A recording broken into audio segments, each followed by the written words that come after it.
the balance with which Howard takes the shot. She's just kind of on a fade a little bit. Watch this, like, no, it's almost like fingertips. Tweeted out initially this was nothing. This is worse than I thought it was. Like this, again, I'm not going to say it's intentional because Angel just throws her arms around. But like, this is a flash. The refs in Atlanta got something going on, bro. Like, let's look at it one more time. Slow motion.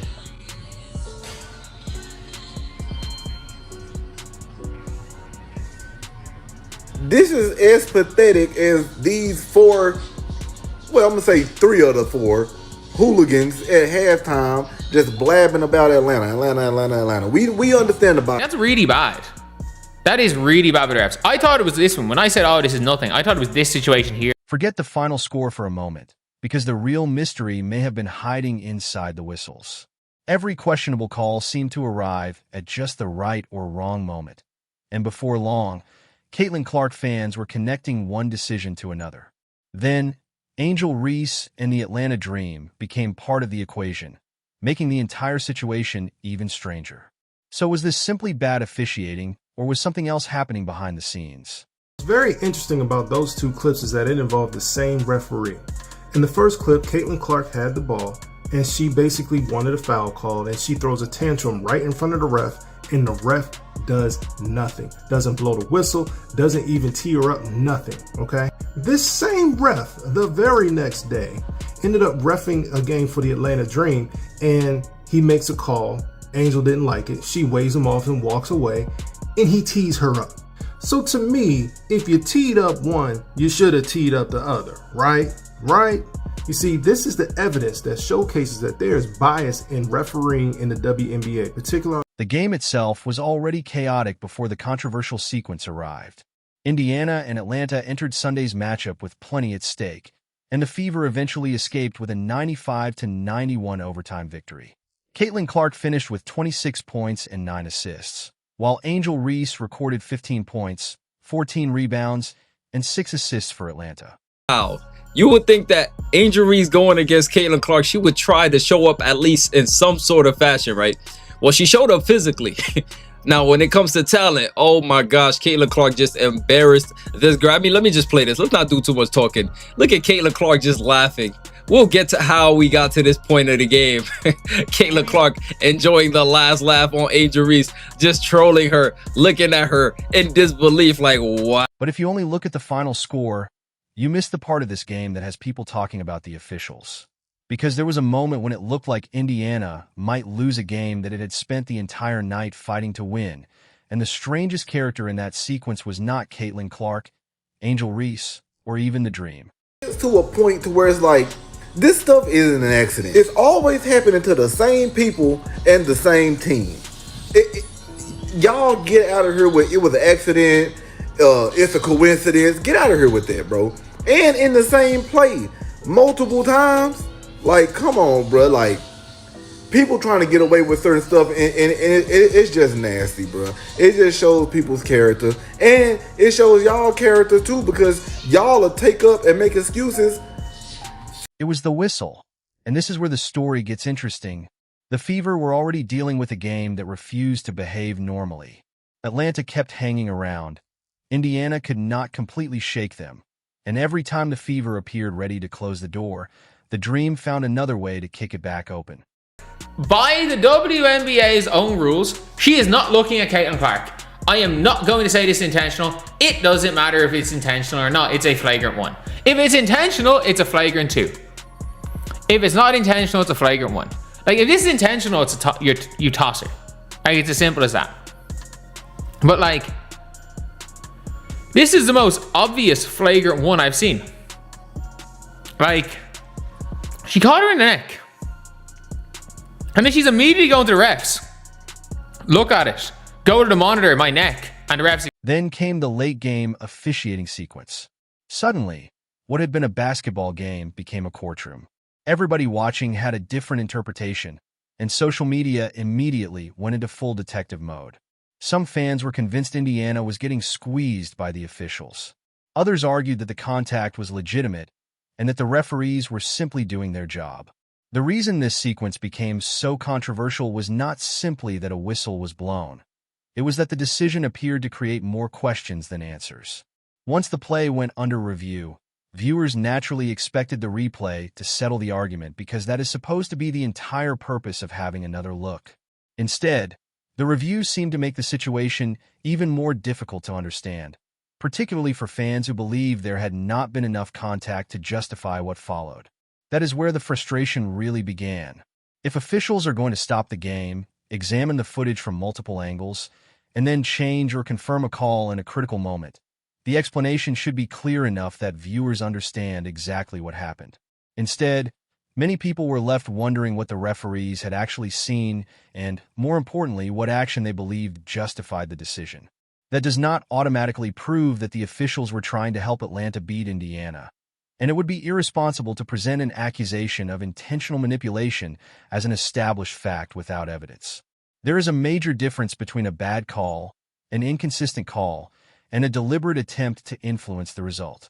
Those distinctions matter, especially when the accusation involves professional referees and the integrity of a league. I told y'all Angel Reese was garbage. I told y'all Angel Reese was pure garbage. How you like me now? How you like me now? How you like me now? Angel Reese, you had me laughing at you, girl. I told you, Angel Reese is a pure bum, the worst kind. Angel Reese is the type to steal the trash off your curb and try to see if she can go put it in her refrigerator. The girl can't make a layup to save her. However, questioning the decision itself is completely reasonable. Fans can ask why one type of contact receives a whistle while another does not. They can question why a replay review appears to produce a result that does not match what they saw during the original play. They can also ask whether the officials applied the rule correctly and consistently when the game was hanging in the balance. None of those questions require a conspiracy theory. They require somebody to explain the decision. And considering how much attention officiating involving Caitlin Clark has already received, it was inevitable that this moment would attract even more scrutiny.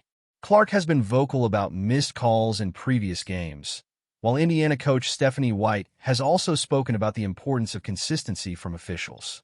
That background matters because once fans begin believing that the standard is inconsistent, every questionable whistle becomes another piece of evidence and an argument that was already happening. Suddenly, one call is no longer just one call. It becomes part of a much larger conversation about whether Clark receives the same treatment as everyone else, whether the Fever are getting the same standard of officiating as their opponents, and whether the league understands just how much scrutiny its referees are now facing. The irony is that Clark did not need to dominate every possession to become the central figure in this game. She simply kept Indiana alive when the contest threatened to slip away. And Angel Reese. So when I say, specifically on Threads, that I am concerned about the way that this game is going to turn out between the Fever and the Dream, this is what I mean. Though they were two different games, it involved the same referee, and the referee didn't have the same energy that he had for Caitlin for Angel. So I would not be surprised if we see some of this biased refereeing come during the game on Thursday, because it's very clear that there's some bias going on and that somebody is allowed to throw tantrums while somebody else is not even allowed to wave you off. Clark finished with 26 points and 9 assists, while the Fever eventually survived a dramatic finish and defeated Atlanta 95-91 in overtime. That result is important because the controversial officiating sequence did not ultimately give Atlanta the victory that Indiana was fighting to prevent. But it absolutely could have changed the ending. That is the difference between a questionable call in the first quarter and a questionable call when the game is hanging by a thread. Early in a game, there is time for basketball to correct itself. A team can hit a three-pointer, force a turnover, miss a free throw, change its defensive strategy, or simply play better over the next 30 minutes. The scoreboard has plenty of time to absorb a mistake. Late in a close game, however, every possession becomes significantly more valuable.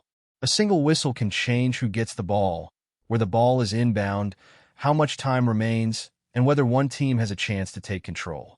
When the margin is tiny, a decision that lasts only a few seconds can influence the entire ending. That is why the review deserves scrutiny, even without assuming bad intentions. The question is not whether the referees wanted Atlanta to win. There is no verified evidence establishing that. The more reasonable question is whether the officials got the decision right.